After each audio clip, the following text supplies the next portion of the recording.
Good evening. Tonight, I can report to the American people and to the world that the United States has conducted an operation that killed Osama bin Laden, the leader of al-Qaeda, and a terrorist who's responsible for the murder of thousands of innocent men, women, and children. It was nearly 10 years ago that a bright September day was darkened by the worst attack on the American people in our history. The images of 9/11 are seared into our national memory. Hijacked planes cutting through a cloudless September sky, the Twin Towers collapsing to the ground, black smoke billowing up from the Pentagon, the wreckage of Flight 93 in Shanksville, Pennsylvania, where the actions of heroic citizens saved even more heartbreak and destruction. And yet we know that the worst images are those that were unseen to the world.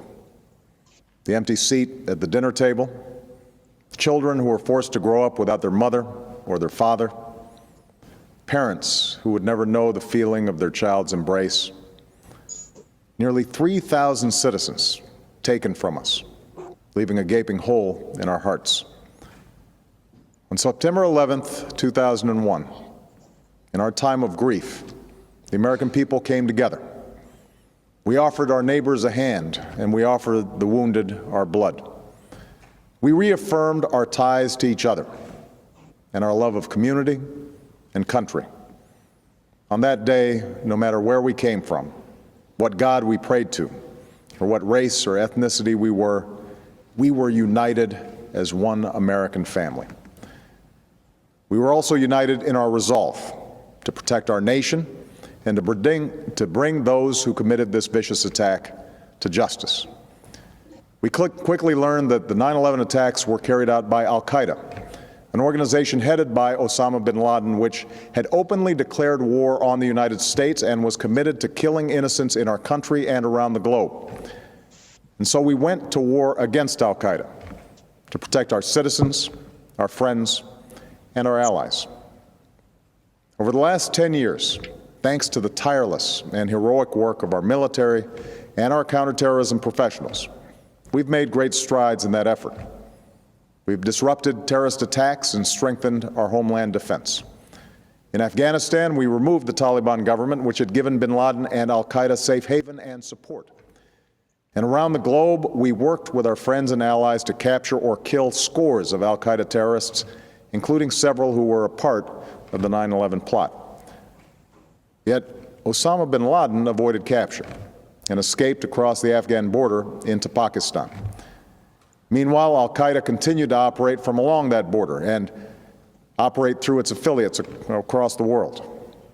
And so shortly after taking office, I directed Leon Panetta, the director of the CIA, to make the killing or capture of bin Laden the top priority of our war against al-Qaeda, even as we continued our broader efforts to disrupt, dismantle, and defeat his network.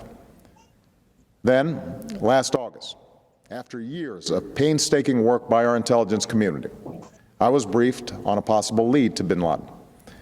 It was far from certain, and it took many months to run this thread to ground. I met repeatedly with my national security team as we developed more information about the possibility that we had located bin Laden hiding within a compound deep inside Pakistan. And finally, last week, I determined that we had enough intelligence to take action and authorized an operation to get Osama bin Laden and bring him to justice. Today, at my direction, the United States launched a targeted operation against that compound in Abbottabad, Pakistan. A small team of Americans carried out the operation with extraordinary courage and capability. No Americans were harmed. They took care to avoid civilian casualties. After a firefight, they killed Osama bin Laden and took custody of his body. For over 2 decades, bin Laden has been al-Qaeda's leader and symbol, and has continued to plot attacks against our country and our friends and allies. The death of bin Laden marks the most significant achievement to date in our nation's effort to defeat al-Qaeda. Yet his death does not mark the end of our effort. There's no doubt that al-Qaeda will continue to pursue attacks against us. We must and we will remain vigilant at home and abroad. As we do, we must also reaffirm that the United States is not and never will be at war with Islam. I've made clear, just as President Bush did shortly after 9/11, that our war is not against Islam. Bin Laden was not a Muslim leader.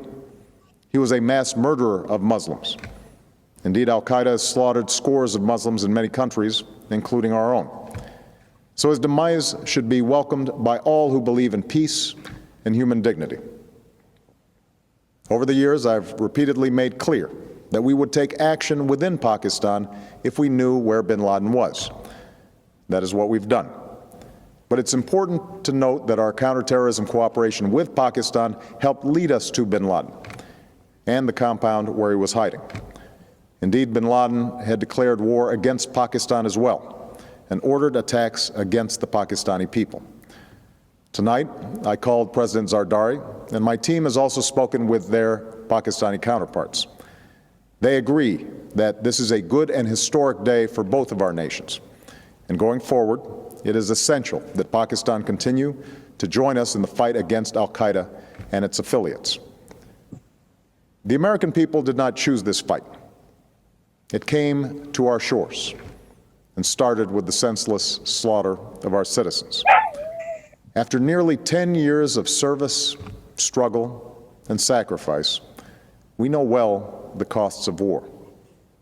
These efforts weigh on me every time I, as Commander-in-Chief, have to sign a letter to a family that has lost a loved one, or look into the eyes of a service member who's been gravely wounded. So Americans understand the costs of war. Yet, as a country, we will never tolerate our security being threatened, nor stand idly by when our people have been killed. We will be relentless in defense of our citizens and our friends and allies. We will be true to the values that make us who we are. And on nights like this one, we can say to those families who have lost loved ones to al-Qaeda's terror, justice has been done. Tonight, we give thanks to the countless intelligence and counterterrorism professionals who've worked tirelessly to achieve this outcome. The American people do not see their work nor know their names, but tonight they feel the satisfaction of their work and the result of their pursuit of justice. We give thanks for the men who carried out this operation, for they exemplify the professionalism, patriotism, and unparalleled courage of those who serve our country. And they are part of a generation that has borne the heaviest share of the burden since that September day. Finally, let me say to the families who lost loved ones on 9/11 that we have never forgotten your loss, nor wavered in our commitment to see that we do whatever it takes to prevent another attack on our shores. And tonight, let us think back to the sense of unity that prevailed on 9/11. I know that it has at times frayed, yet today's achievement is a testament to the greatness of our country and the determination of the American people. The cause of securing our country is not complete, but tonight we are once again reminded that America can do whatever we set our mind to. That is the story of our history. Whether it's the pursuit of prosperity for our people or the struggle for equality for all our citizens, our commitment to stand up for our values abroad, and our sacrifices to make the world a safer place. Let us remember that we can do these things not just because of wealth or power, but because of who we are. One nation, under God, indivisible, with liberty and justice for all. Thank you.